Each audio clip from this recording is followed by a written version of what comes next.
A very good afternoon to one and all students. मेरे पास कुछ क्वेरीज आई थी जहां पे बच्चे पूछ रहे थे कि माइक्रो इकोनॉमिक्स में जो हमारा फर्स्ट चैप्टर है वहां से कौन कौन से क्वेश्चंस बनते हैं। तो स्टूडेंट्स, एक तो मैंने आपको लास्ट लेक्चर में बिहेवियर ऑफ गुड्स के बारे में बताया था जहां से क्वेश्चन बनने के काफी चांस रहेंगे। सेकेंड, आज मैं आप लोगों को टॉपिक कराऊंगा कंज्यूमर सरप्लस और मार्शल की कार्डिनल यूटिलिटी की थ्योरी।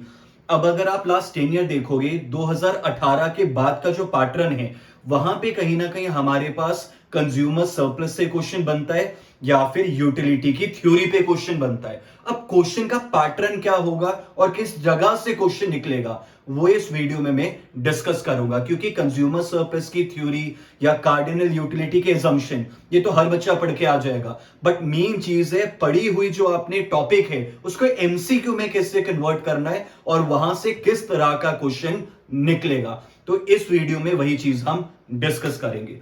अब स्टूडेंट, जैसे कि आप देख सकते हो यहां पे मैंने एक डायग्राम बनाया है। अब ये हमारे पास जो डायग्राम है ये है कंज्यूमर सरप्लस का।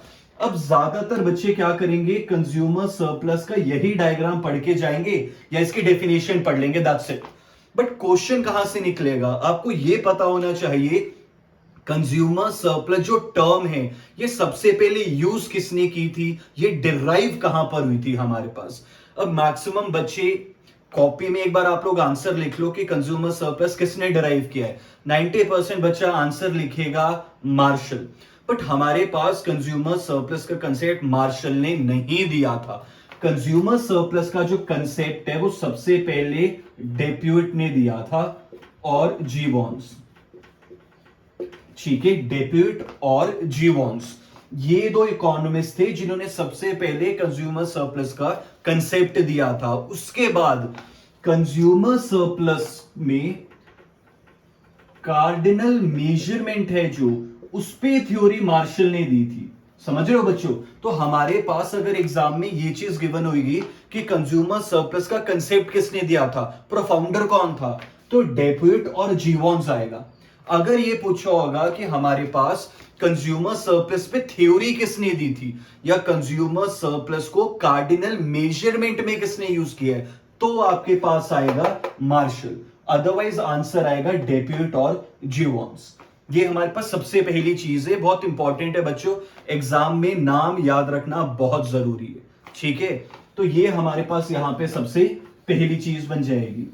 सेकंड चीज, हमारे पास हिक्स ने एक बुक लिखी थी, आप सबको पता होगा हिक्स की बुक का नाम है वैल्यू एंड कैपिटल। ठीक है, सबको पता होगा। वैल्यू एंड कैपिटल में हिक्स ने भी क्या किया था, कंज्यूमर सरप्लस को मेजर किया था, फाइंड आउट किया था इंडिफरेंस कर्व का यूज करके।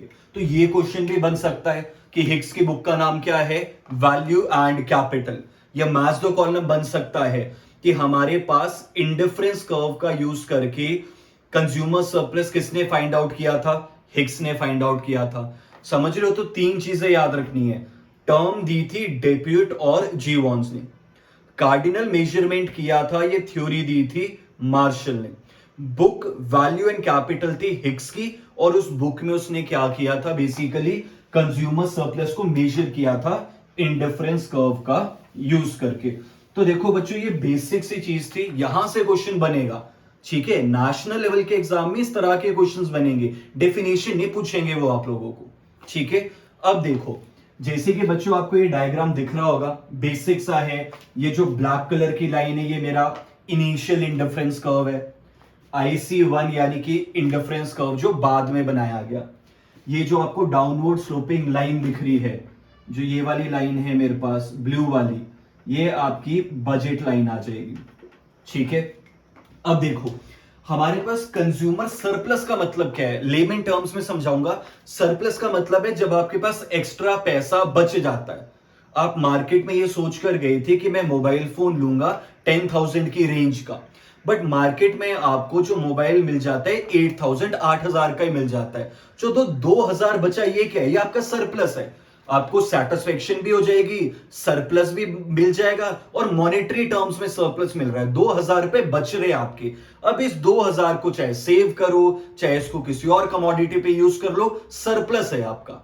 समझ रहे हो? तो इसे ही कंज्यूमर सरप्लस कहा जाता है। कंज्यूमर सरप्लस का मतलब है कि किसी एक पर्टिकुलर प्रोडक्ट के लिए मैं कितना विलिंग हूं कि मैं कितना पे करूं, समझ रहे हो? और एक्चुअल में मुझे कितना पे करना पड़ता है, इसके बीच का जो डिफरेंस है दैट इज कंज्यूमर सरप्लस। मैं घर से क्या सोच कर गया था कि कितना पे करना है, मैं एक पर्टिकुलर प्रोडक्ट के लिए कितना विलिंग हूं पे करने के लिए।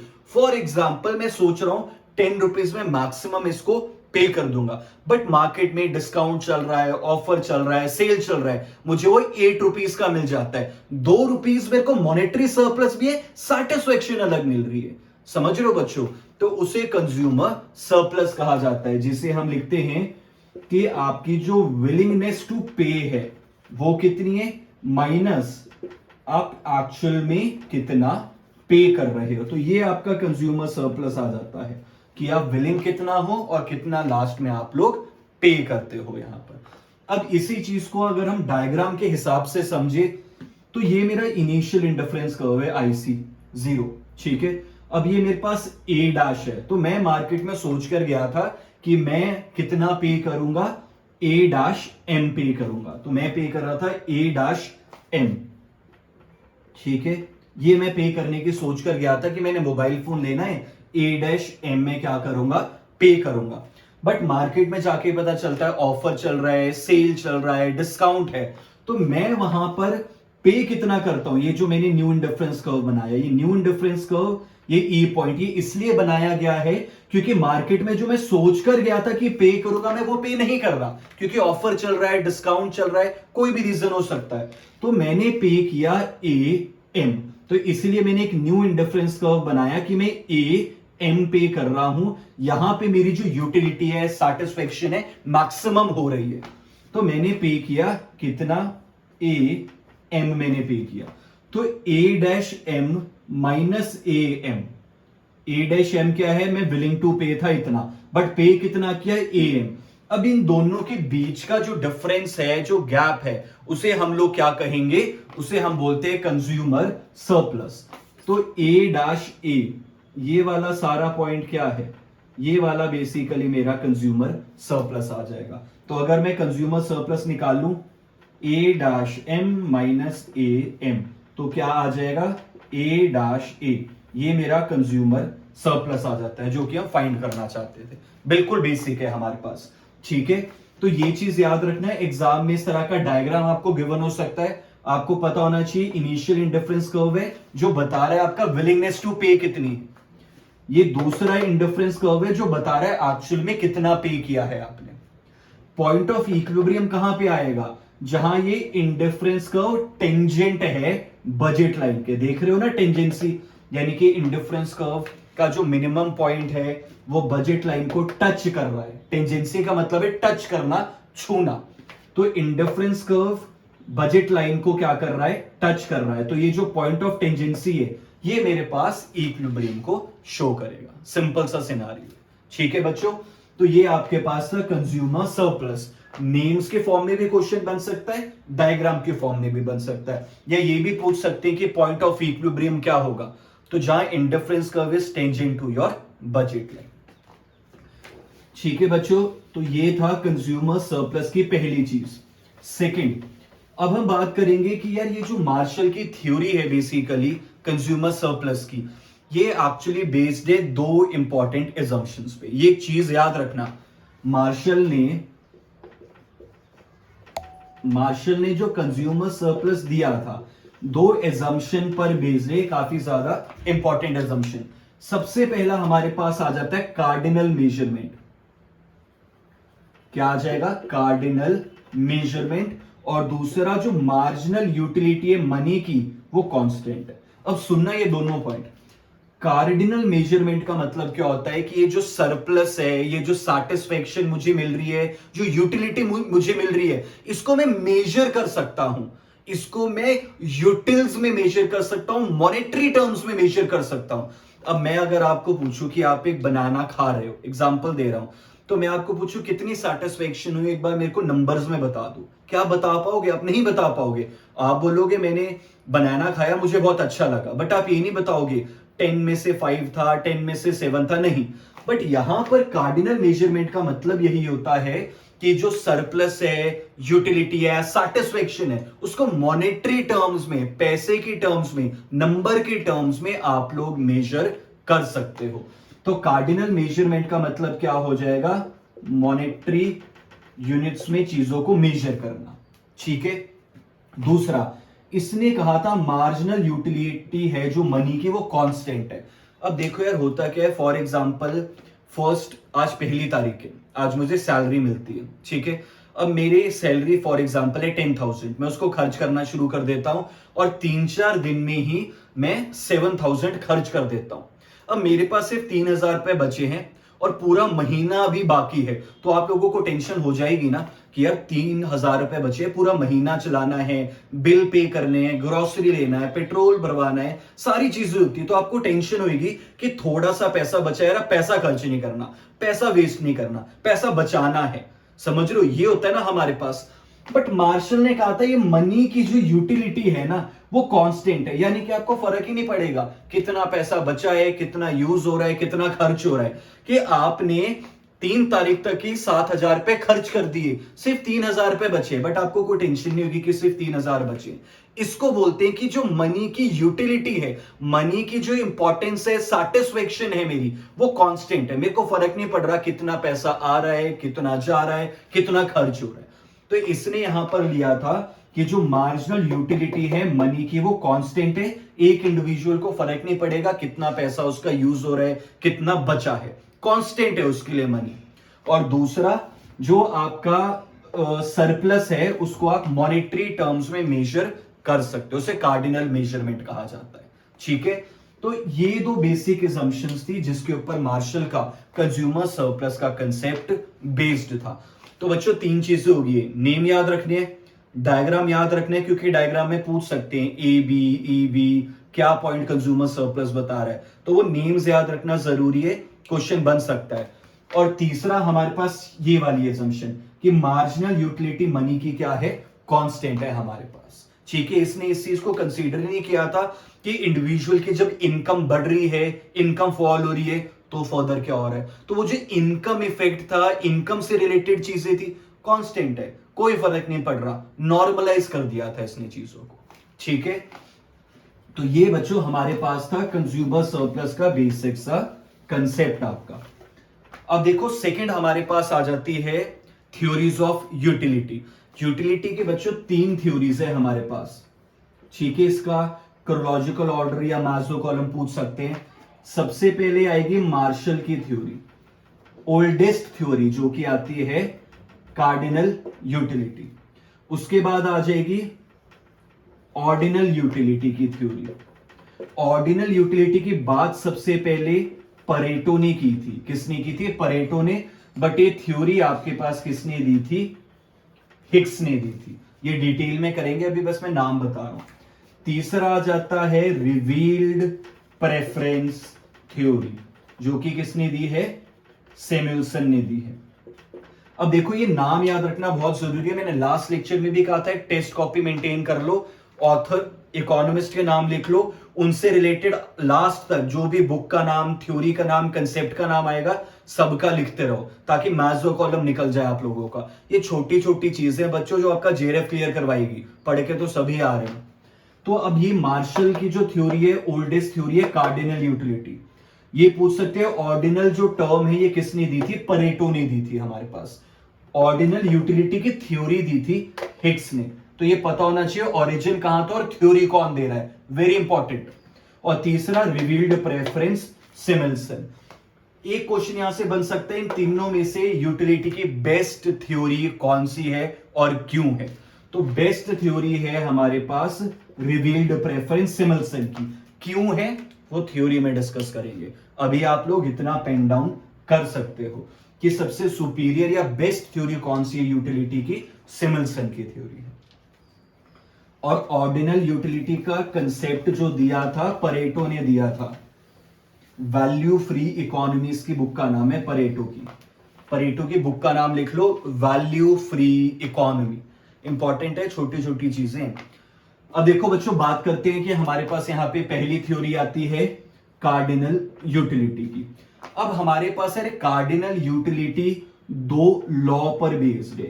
पहला लॉ आ जाता है law of diminishing marginal utility. आप सबको पता है कि किसी भी प्रोडक्ट को अगर आप कंटिन्यूसली कंज्यूम करते रहोगे, एक पॉइंट आएगा जब वहां से सैटिस्फैक्शन, यूटिलिटी जो आपको मिल रही थी वो फॉल होना शुरू हो जाती है।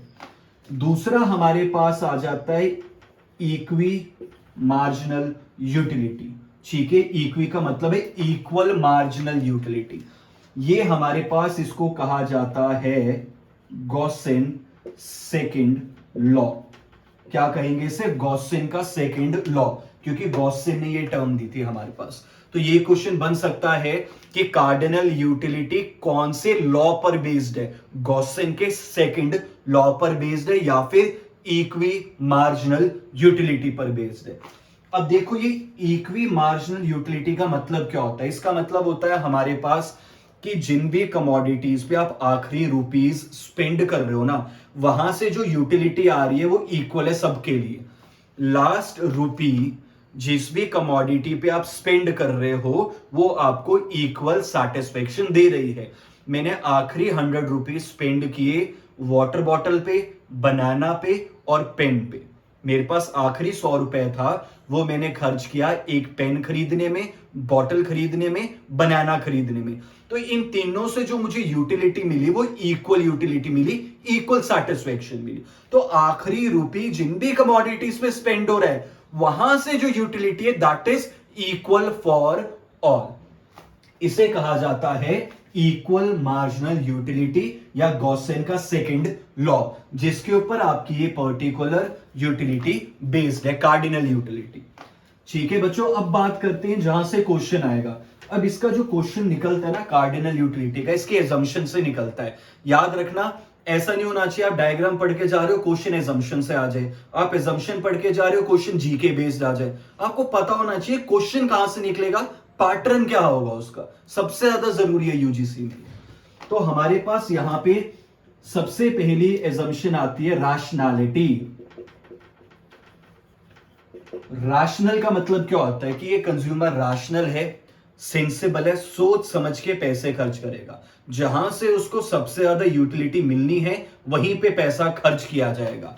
यानी कि अगर मैं किसी भी कमोडिटी के लिए कोई प्राइस दे रहा हूं तो वहां से मुझे उतनी सैटिस्फैक्शन मिलनी चाहिए, यूटिलिटी मिलनी चाहिए। तो जो भी आप प्राइस पे कर रहे हो कमोडिटी के लिए उतनी ही वहां से आपको सैटिस्फैक्शन भी मिल रही है, आप रैशनल हो। ठीक है, सेकंड अगेन वही बात, मार्जिनल यूटिलिटी है जो मनी की वो कांस्टेंट है, यानी कि इसने इनकम जो इफेक्ट है उसको कंसीडर नहीं किया था। ये बनेगा आपका क्वेश्चन नंबर 1। क्वेश्चन लिखो सारे के सारे। Which of the following is correct statement with regard to Marshall? Which of the following is correct statement with regard to Marshall? वहां पे आपको क्वेश्चन गिवन होगा कि एक तो रैशनैलिटी के एजम्पशन को फॉलो किया था, दूसरा marginal utility of money constant है, तीसरा आएगा मार्शल ने इनकम इफेक्ट को इग्नोर किया था। अब देखो नेशनल लेवल के एग्जाम में वहां पे जरूरी नहीं डायरेक्टली आपको पॉइंट्स देते रहेंगे, ये तो सब कर लेंगे, क्वेश्चन घुमा कर डाला जाएगा। तो वहां पे लिखा जाएगा कि इनकम इफेक्ट को इग्नोर किया था, क्योंकि आप कंसीडर ही नहीं कर रहे। आपके लिए इनकम से जो यूटिलिटी है, सैटिस्फैक्शन है, कांस्टेंट है। पैसा ज्यादा है तब भी आप सेम हो, पैसा कम है तब भी आप सेम हो, आपको फर्क नहीं पड़ रहा, समझ रहे हो? तो इसने इनकम इफेक्ट को इग्नोर किया था। तो ये देखो, अब बच्चा जो यहीं तक पढ़ के गया होगा वो यहां कंफ्यूज हो जाएगा कि भाई ये स्टेटमेंट ट्रू है या फॉल्स है, कर नहीं पाएगा क्वेश्चन को। तो अल्टीमेटली ये दो पॉइंट्स पढ़ने का भी कोई फायदा ही नहीं हुआ जब आप तीसरे पॉइंट की वजह से क्वेश्चन में ही फंस गए। पढ़ने का फायदा तब है जब क्वेश्चन आप सही निकाल कर वहां पे आओ, समझ रहे हो? तो डेप्थ में पढ़ना बहुत जरूरी है, ऊपर ऊपर से मत पढ़ना चीजों को। तीसरा हमारे पास यहां पे आ जाएगा जो मेरे अकॉर्डिंग काफी ज्यादा इंपॉर्टेंट है, जिसको हम बोलते हैं हाइपोथेसिस ऑफ इंडिपेंडेंट यूटिलिटीज। लिख लो एक बार, hypothesis of independent utilities. Independent utility का मतलब पता है क्या है? कि फॉर एग्जाम्पल आपने आज पूरे दिन में जितनी भी चीजें कंज्यूम की है, आप अलग अलग सबके बारे में बता सकते हो। कि जैसे कि मैं कहूंगा कि ठीक है, मैंने आज दिन में 3-4 चीजें कंज्यूम की है। उन 3-4 चीजों में क्या है, मैंने एप्पल कंज्यूम किया, मैंने रोटी कंज्यूम की, मैंने पिज्जा कंज्यूम किया। अब मैं अकेले अकेले इंडिविजुअली बता सकता हूं कि एप्पल से 10 यूटिल्स की सैटिस्फैक्शन हो रही है, रोटी से 20 यूटिल्स की सैटिस्फैक्शन हो रही है, पिज्जा से 30 यूटिल्स की सैटिस्फैक्शन हो रही है। इसको बोलते हैं कि जो यूटिलिटी डिराइव हो रही है ना कमोडिटी से, वो इंडिपेंडेंट है। आप अकेले अकेले डिमार्केशन कर सकते हो किस कमोडिटी से कितनी यूटिलिटी आपको मिल रही है। इंडिविजुअली आप बता सकते हो कौन सी कमोडिटी से कितनी यूटिलिटी है, कम है या ज्यादा है, उसके अकॉर्डिंग आप उसको कंज्यूम करोगे। फॉर एग्जाम्पल इन तीनों में से सबसे ज्यादा यूटिलिटी पिज्जा से है, आप पिज्जा कंज्यूम करोगे, यूटिलिटी को मैक्सिमाइज करोगे, सैटिस्फैक्शन को मैक्सिमाइज करोगे। समझ रहे हो? तो इसे कहते हैं इंडिपेंडेंट यूटिलिटी। मैं ये बता सकता हूं कि किस कमोडिटी से कितनी यूटिलिटी मुझे मिल रही है। ठीक है, इंडिपेंडेंट यूटिलिटीज इसे कहा जाता है। अब यहां पे क्वेश्चन क्या निकलेगा, यूटिल्स का मतलब क्या होता है, पहले ये समझो।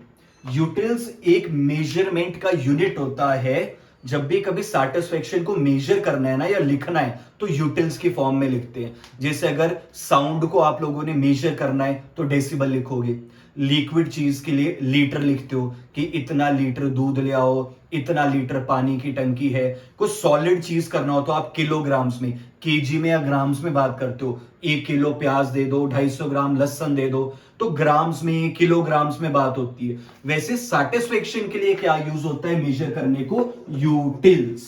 ठीक है, तो हमारे पास सैटिस्फैक्शन के लिए यूज होता है यूटिल्स।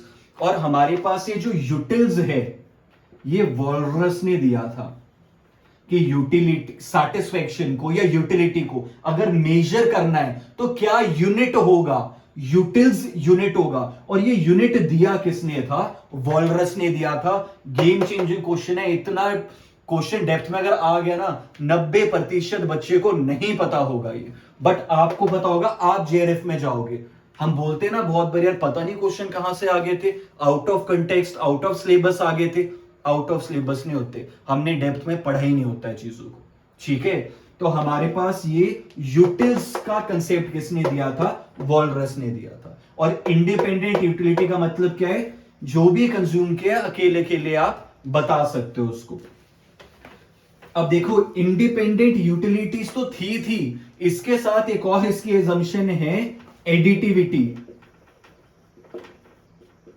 क्या आ जाएगा, एडिटिविटी का मतलब है ऐड करना, प्लस करना।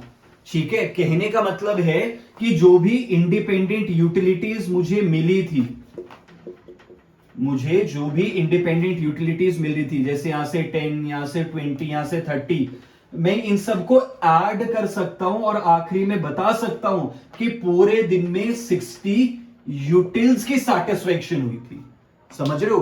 तो इसने कहा था जो यूटिलिटीज है इंडिपेंडेंट तो है बट एडिटिव भी है। एडिटिव का मतलब सारी यूटिलिटीज को आप प्लस कर सकते हो और लास्ट में बता सकते हो कितनी यूटिल्स की सैटिस्फैक्शन आपको मिली है।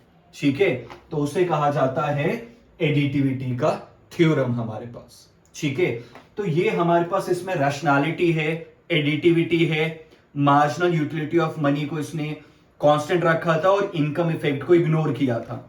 और जो आपकी यूटिलिटीज है वो इंडिपेंडेंट और एडिटिव है। ठीक है, ये चीज याद रखना, दो लॉ पर बेस्ड है, डिमिनिशिंग मार्जिनल यूटिलिटी और इक्वल मार्जिनल यूटिलिटी।